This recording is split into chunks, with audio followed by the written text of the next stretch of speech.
Let's get right into it. Number 10. The Sleep Deprivation Hell Lab. Imagine being so tired your soul tries to leave your body. And then a Soviet scientist tells you that's valuable data. Welcome to the legendary Russian sleep experiment. The story so disturbing it refuses to die, like the sleep-deprived subjects it's about. Here's the setup. Sometime in the 1940s or 50s, Soviet scientists allegedly locked 5 prisoners in an airtight chamber, pumped in an experimental gas to keep them awake for 15 days straight, and sat back to observe human endurance. It's the kind of experiment that sounds made up, because it is. But it's based on very real Cold War paranoia. Both the US and the Soviet Union were obsessed with controlling the human mind. Sleep, memory, pain tolerance, obedience, all of it was fair game. According to the story, the subjects started out chatty, then paranoid, then flat-out feral.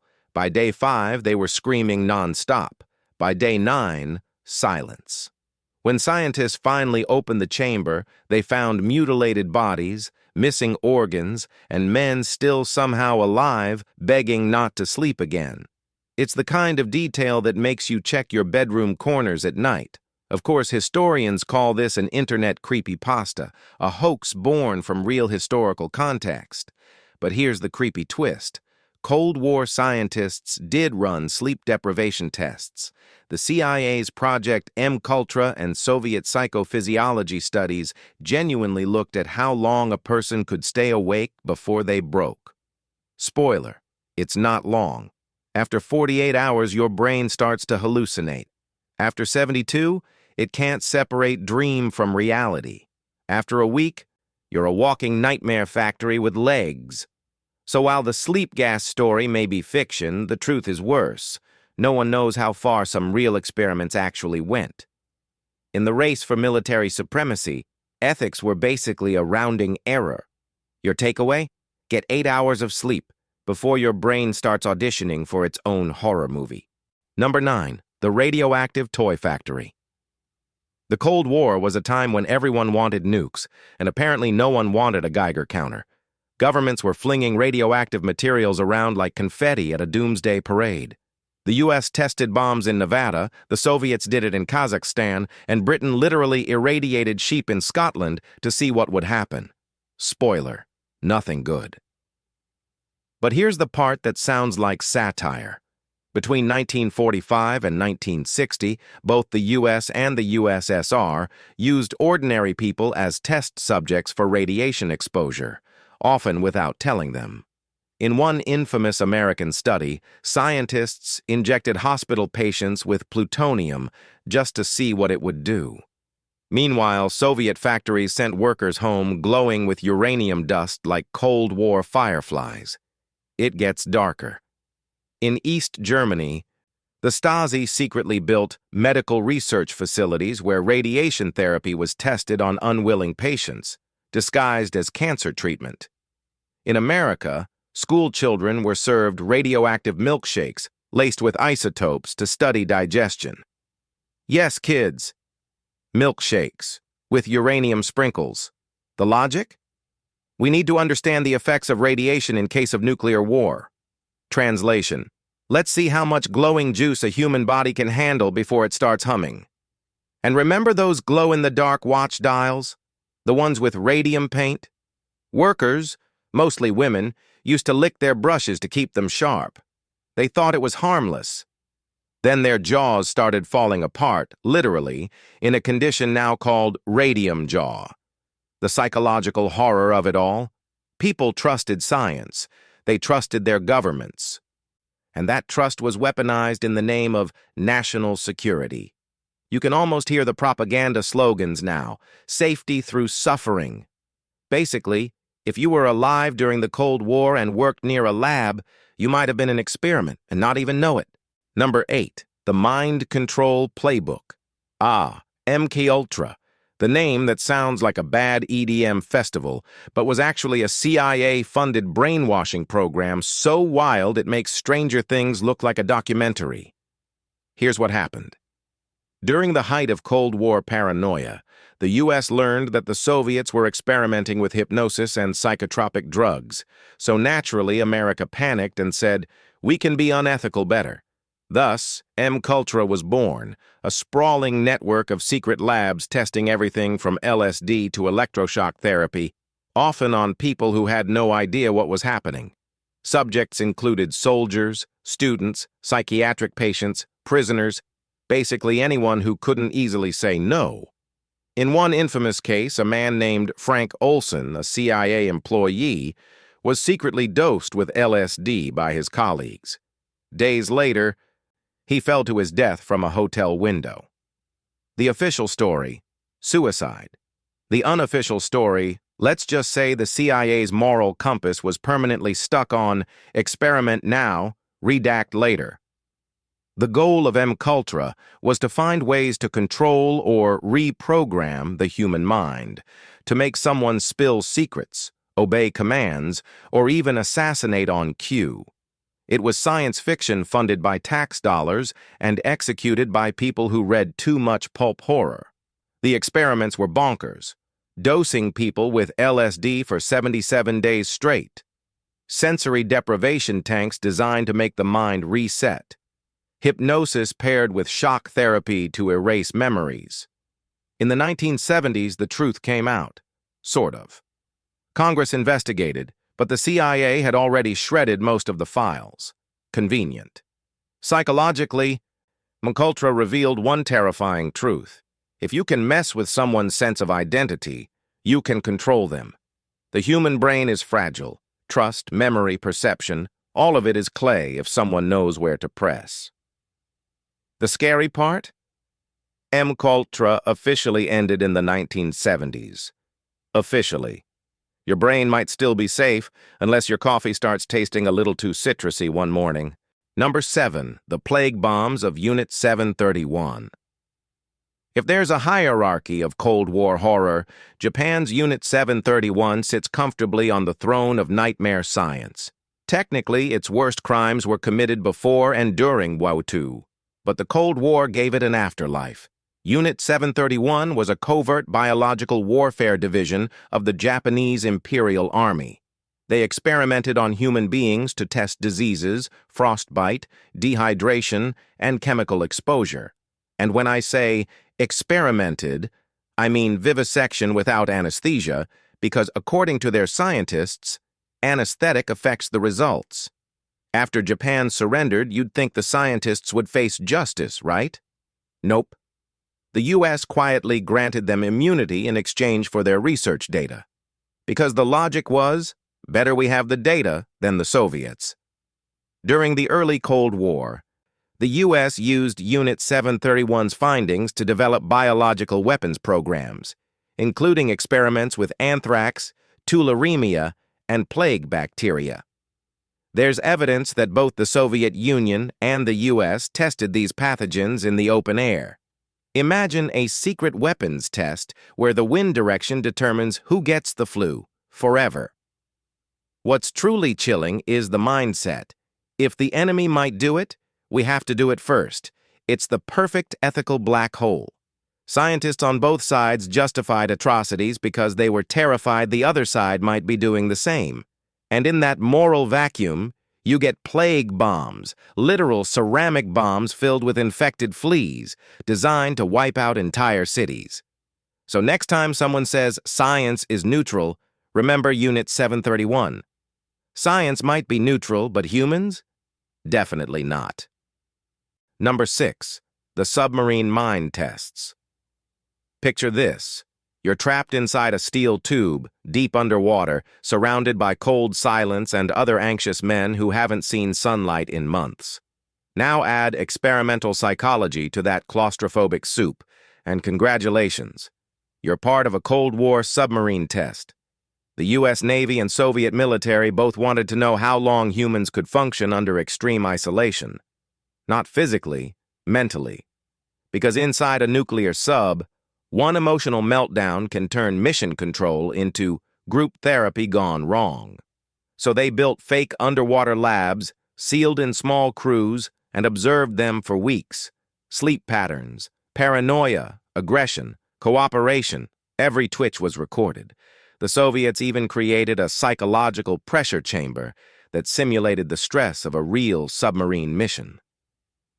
They'd deprive subjects of sunlight, pump in stale air, and play distorted sounds through the walls.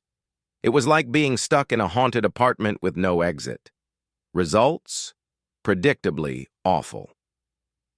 After just 2 weeks, most participants reported hallucinations, distrust, and wild mood swings. Some began whispering to imaginary crew members.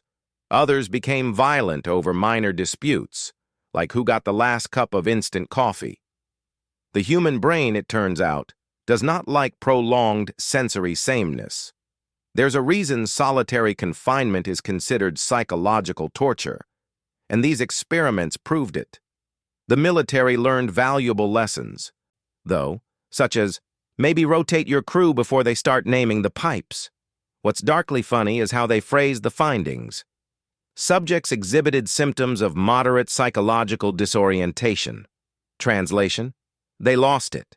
In the long run, this research did improve modern submarine design, adding color lights, simulated day cycles, and entertainment systems to prevent mental breakdowns. But at the time, you were basically a guinea pig in a metal coffin with a clipboard watching you unravel. Your brain craves novelty, sunlight, and a sense of time. Without those, it eats itself. The ocean didn't break these sailors. Their own minds did. Number 5, Operation Midnight Climax. You'd think a government program called Operation Midnight Climax would be a rock band. But no, it was a CIA experiment involving prostitutes, LSD, and one-way mirrors. Welcome to the weirdest chapter of MKULTRA. Here's how it worked. In the 1950s, the CIA set up fake safe houses in San Francisco and New York. They hired sex workers to lure men inside, who were then secretly dosed with LSD while agents watched through hidden glass walls, sipping martinis and taking notes. The goal was to study mind control in compromising situations. The reality? It was a voyeuristic nightmare that somehow passed for national security. Dr. George White, the agent in charge, literally wrote in his notes, "Where else could a red-blooded American boy lie, kill, cheat, steal, and drink, and all for his country?" The Cold War was wild like that. The CIA wanted to see if LSD could make people confess secrets or become more suggestible. What they found instead was chaos. The drug didn't create obedient spies.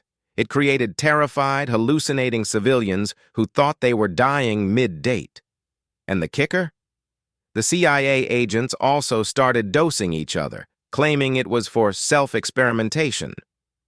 One internal report said, unwitting subjects developed paranoia and identity confusion lasting weeks. Yeah, no kidding. It all ended when the operation was exposed in the 1970s, but by then, countless subjects never even knew they'd been part of a government trip gone wrong. So the next time someone calls the 1950s a simpler time, remember? Somewhere in San Francisco, a CIA officer was hiding in a closet, high on LSD, writing down how long it took a stranger to start talking to imaginary dragons. Number 4, the Sound Weapon Project. If you think loud neighbors are bad, imagine scientists trying to weaponize noise. That's exactly what Cold War engineers did. They wanted to build psychological weapons, sound frequencies that could disorient or even kill without bullets. Both the US and the Soviet Union invested in acoustic warfare. These weren't just big speakers. We're talking infrasonic and ultrasonic experiments, sounds below or above human hearing, that mess with your body in terrifying ways. Low-frequency sound waves can make your vision blur, your organs vibrate, and your brain panic. In one Soviet experiment, scientists tested low-frequency vibrations on soldiers in enclosed rooms. Within minutes, the men reported dizziness, nausea, and the feeling that their insides were boiling. Meanwhile, U.S. Paranoia researchers in the 1960s developed a sonic weapon that could induce vomiting at a distance. Somewhere out there, someone thought, What if we could make our enemies throw up forever? There were even rumors of the Moscow signal, a mysterious microwave beam directed at the U.S. Embassy in Moscow from 1953 to 1976. Diplomats reported fatigue, headaches, and emotional instability. Was it a sound weapon, radiation, psychological warfare? The Soviets said nothing, which only made it creepier. Science did confirm one thing: certain frequencies, around 19 hertz, can cause human eyes to vibrate at their resonance frequency, making people see ghostly shadows or figures that aren't there, meaning some haunted house experiences might just be bad acoustics. So yeah, if you ever feel anxious for no reason, it might not be your anxiety. It might be your walls humming at the frequency of fear. Basically, the Cold War taught us that sound can kill or at least deeply ruin your vibe. Number 3. The frozen time experiments. The Soviets had a fascination with the impossible, especially the idea of stopping time. No, not like a sci-fi movie, more like freezing life itself. In the 1950s, Russian scientists started experimenting with cryonics, the preservation of living organisms through freezing, under a classified project sometimes referred to as Project Zombie. The goal was to develop a way to put soldiers into suspended animation for long missions, or to revive wounded ones after battle. To test it, they used animals first: dogs, monkeys, even human cadavers. The process involved draining blood, replacing it with anti-freeze-like fluids, and then flash freezing the body. Later, they'd attempt to re-warm it while pumping in oxygenated liquid. Sometimes it worked. Sometimes, not so much. A 1940s Soviet propaganda film even showed a dog's severed head reacting to stimuli after being hooked up to a primitive heart-lung machine. Whether it was real or staged, Western scientists were horrified and intrigued. The U.S. soon launched its own secret research on cryogenic resuscitation using the exact same logic. If we can pause a person, we can cheat death, or at least stall it until the ambulance shows up. But back then, ethics weren't exactly part of the lab manual. Many experiments ended in horror: organs shattering from ice crystals, brains destroyed by oxygen loss, scientists pretending it was progress. Ironically, that research did lead to real medical advances. Modern hypothermic surgery, where patients are cooled during heart operations, traces its roots to these grim experiments. So yes, Cold War scientists technically did discover how to stop time. They just forgot to ask if they should. Number 2. The Hallucination Room. In the Cold War, both sides wanted the ultimate spy, someone who could resist interrogation, read minds, and maybe even see the future. So when conventional science hit a wall, researchers decided to poke a hole in reality itself. Enter the sensory deprivation chamber, also known as the Hallucination Room. First tested at McGill University in the 1950s, funded by, surprise, the CIA. This simple psychological experiment asked, what happens to a brain when you take away everything it can sense? The answer: it loses its damn mind. Subjects were paid college students, because apparently $20 to slowly lose your grip on reality sounded like a fair deal. They were placed in soundproof rooms, blindfolded, with padded gloves and cardboard cuffs to block touch. Some lay in tanks of body temperature water, floating in complete silence.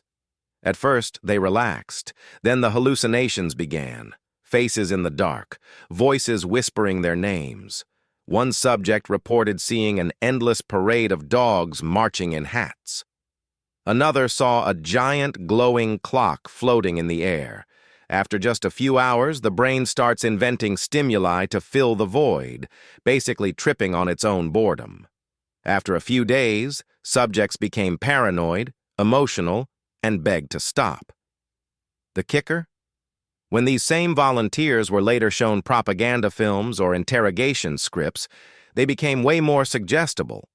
That's when intelligence agencies realized sensory deprivation wasn't just creepy, it was a tool.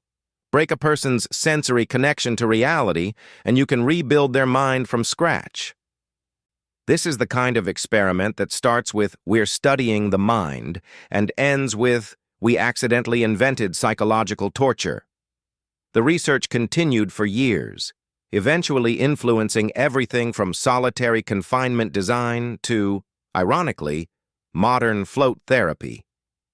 Yep, people now pay to experience a watered-down version of the Hallucination Room for relaxation.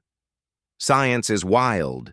It created both spa-day bliss and government brainwashing from the same tank of water. Number 1. The human radiation experiments. If you thought the Cold War was all spies and nukes, think again. It was also about turning people into living Geiger counters. Between 1945 and the 1970s, the U.S. government secretly funded hundreds of radiation experiments on humans. The official reason: to understand the medical effects of atomic energy. The real reason: we have no idea what this stuff does, and we don't want to wait for data. Here's how it went down. Pregnant women were given radioactive iron to track blood flow. Prisoners were injected with plutonium. Orphaned children in Massachusetts were fed oatmeal laced with radioactive isotopes. Thanks, Quaker Oats, for sponsoring human horror.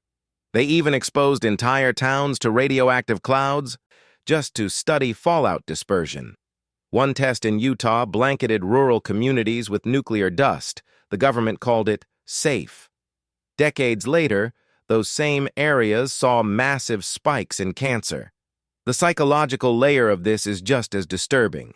People trusted their doctors. They signed forms without knowing what radioisotopes meant, and when symptoms appeared, they were told it was coincidence.